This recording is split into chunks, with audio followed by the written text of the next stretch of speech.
Depois o cordeiro quebrou o quarto selo e ouvi o quarto ser vivo dizer: Venha! Olhei e vi um cavalo amarelo. O seu cavaleiro se chamava Morte e o mundo dos mortos o seguia. Estes receberam poder sobre a quarta parte da terra para matar por meio de guerras, fome, doenças e animais selvagens. E hoje nós vamos falar sobre o cavaleiro do cavalo amarelo. Mas antes disso, se inscreva no canal se ainda não é inscrito, deixe seu like e roda a vinheta.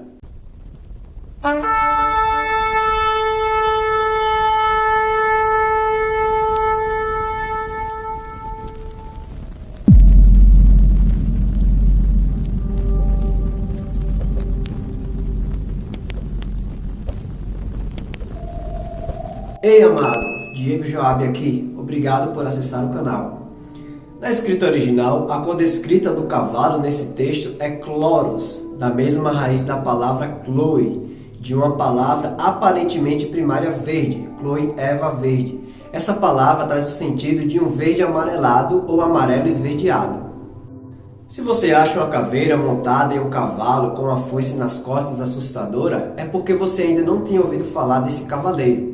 O quarto cavaleiro é a morte. De todos os quartos cavaleiros, esse com certeza é o mais assustador. O texto diz que o mundo dos mortos o seguia. Em outras traduções diz que o inferno o seguia.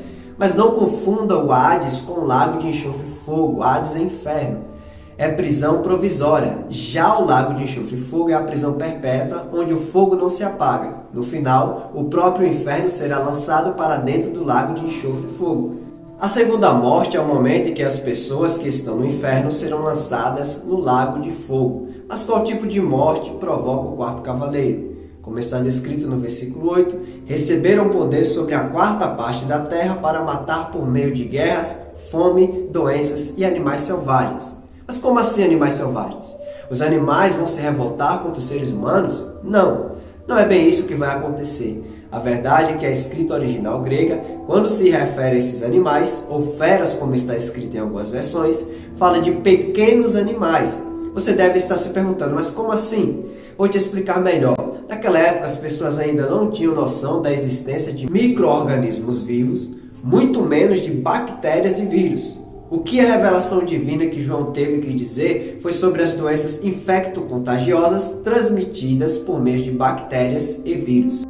Na Idade Média, houve a peste negra que dizimou a população da Europa. Em 1918, no final da Primeira Guerra Mundial, houve uma praga mundial conhecida como a gripe espanhola que, em poucos meses, matou milhões de pessoas. E mais recente, você já sabe o nome da doença que levou milhões a óbito. Uma observação interessante sobre esse cavaleiro é que ele carrega também as características dos cavaleiros vermelho e preto.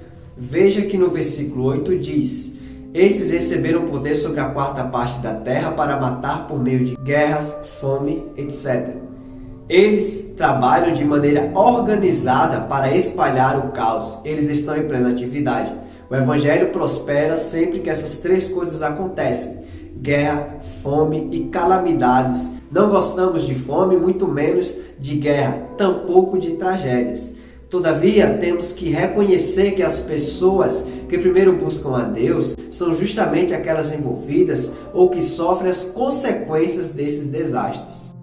Não podemos evitar que guerras, fome, inflação ou mortes por doenças parem de acontecer. Eu sei que muitas vezes nós cristãos gostamos de nos envolver com política, assuntos jornalísticos e ativismo.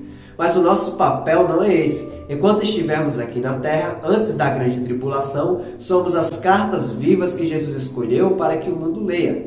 Mas o que eles devem ler em nós? Posicionamento político? Não. Ativismo? Não. Opinião própria a respeito de qualquer coisa? Não. O que eles precisam ler em nós tem a ver com o Evangelho, ou seja, as boas novas.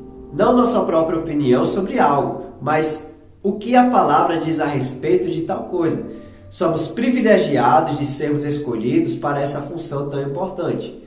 Não merecíamos nada e Ele nos deu tudo, inclusive a oportunidade graciosa de falar as boas novas. Por isso não desanime. Em tudo somos atribulados, porém não angustiados, perplexos, porém não desanimados, perseguidos, porém não desamparados, abatidos, porém não destruídos. Passamos por aproximadamente 2 milênios em que, de tempos em tempos, a igreja foi perseguida, e assim será até a volta de Cristo. Contudo, a igreja permanece e permanecerá, porque o alicerce da construção desta foi sólido e firme. A base foi Jesus Cristo, Filho de Deus, que morreu na cruz para nos salvar. Ele é a base que permanecerá para sempre em nossas vidas. Esses cavaleiros estão numa corrida e os 3 últimos fazem com que o primeiro vença. E sobre esse primeiro, há diferentes níveis de interpretações nas quais vamos estudar no próximo capítulo. Obrigado a você que ficou até o final do vídeo. E se você ficou com alguma dúvida sobre o Cavaleiro do Cavalo Amarelo, deixe seu comentário logo abaixo. E se esse conteúdo foi útil para você, deixe seu like, se inscreva no canal e ative o sininho. E até o próximo vídeo.